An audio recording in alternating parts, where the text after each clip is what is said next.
Bharatiya Janata party साजिश, चुनाव से पहले भारतीय जनता पार्टी षड्यंत्र करना चाहती है चुनाव से पहले, और उनका लक्ष्य पहले दिन से रहा है कि समाजवादियों को कैसे बदनाम किया जाए, और खास कर के मुसलमानों को लेकर के उनकी जो सोच है वो अनडेमोक्रेटिक है, अनकॉन्स्टिट्यूशनल है।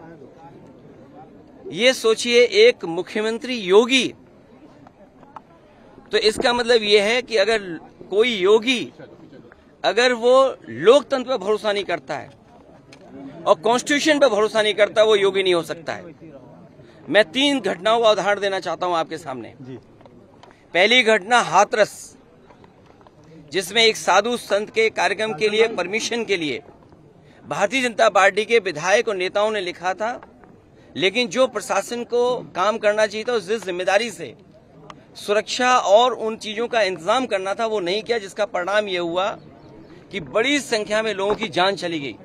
न केवल जान गई है, उनका नुकसान हुआ बड़े पैमाने पर।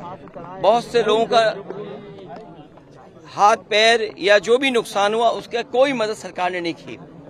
दूसरा, आपने देखा होगा गोमती नगर में, और जब मुख्यमंत्री ने सदन में ये कहा, सूची तो हालांकि बहुत लंबी थी, इसमें पुलिस का दोष कम है, पुलिस तो पूरी सूची दी थी, लेकिन भारतीय जनता पार्टी के जो मुख्यमंत्री और सरकार वो ये चाहती है कि पुलिस भी भारतीय जनता पार्टी की कार्यकर्ता बन जाए।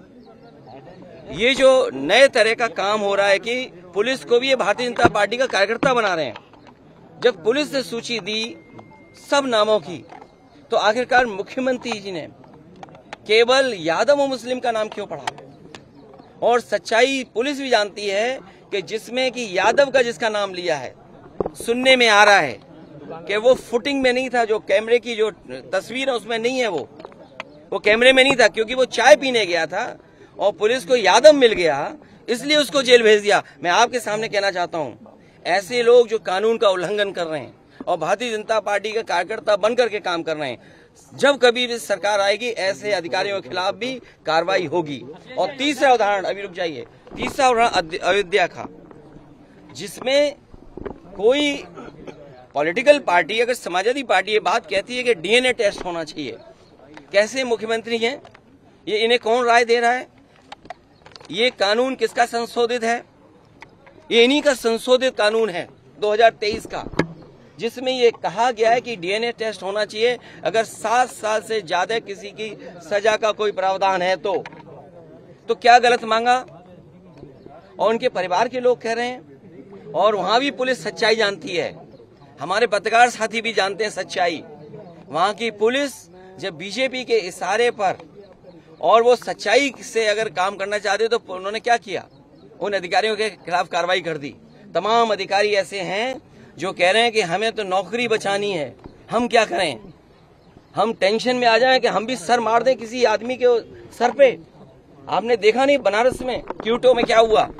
अधिकारी पे इतना प्रेशर, इतना प्रेशर, इतना प्रेशर कि वो आकर के सर मार दिया उसके व्यापारी के।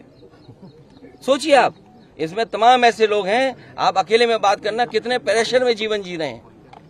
ये जो भार है इनके पास, मेडल बेल और ये तमाम लैनियार्ड और नेम प्लेट और तमाम उसके अलावा ऐसा भार है इनके ऊपर, ये काम नहीं कर सकते, न्याय नहीं दे सकते। और उसका परिणाम ये हुआ कि भेदभाव कर रहे हैं, और ये भेदभाव इसलिए कर रहे हैं कि इनको हर जगह राजनीति दिखाई दे रही है, वोट दिखाई दे रहा है।